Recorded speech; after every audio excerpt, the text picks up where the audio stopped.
একদিকে সতীর্থের মাতৃবিয়োগের দুঃসংবাদে দলে বিষাদের হাওয়া, অন্যদিকে টুর্নামেন্টে টিকে থাকার বাঁচা মরার লড়াই। এমন কঠিন চ্যালেঞ্জকে সামনে রেখেই নারী সাব চ্যাম্পিয়নশিপের সেমিফাইনালে আজ নেপালের বিপক্ষে নামছে বাংলাদেশ দল। ভারতের গোয়ার জওহরলাল স্টেডিয়ামে ম্যাচটি শুরু হবে বাংলাদেশ সময় বিকেল 4টায়। মমতাময়ী মাকে হারিয়েছেন দলের নির্ভরযোগ্য ডিফেন্ডার শিরলি আজিম। তার প্রতি সহমর্মিতা জানিয়ে নেপালের বিপক্ষে ম্যাচের আগে মঙ্গলবারের নির্ধারিত অনুশীলন বাতিল করা হয়। আজ তার জন্য হলেও মাঠে নিজেদের উজাড় করে দিতে চান মেয়েরা।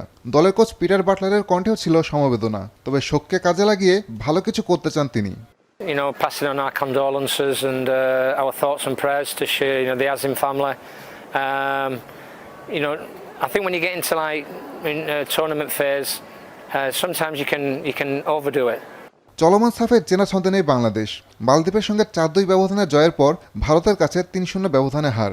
বাস্তবে স্কোর কার্ডের চেয়েও ছন্ন ছাড়া মাঠের ফুটবল। তবে সেমিফাইনালে মানসিকভাবে পিছিয়ে থাকতে রাজি নন বাটলার, বরং নিজের আক্রমণাত্মক কৌশলেই আস্থা রাখতে চান তিনি।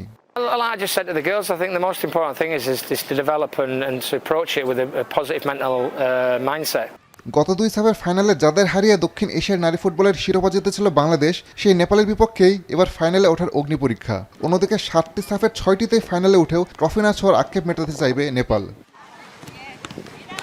আসাদুজ্জামান লিটন, এখন।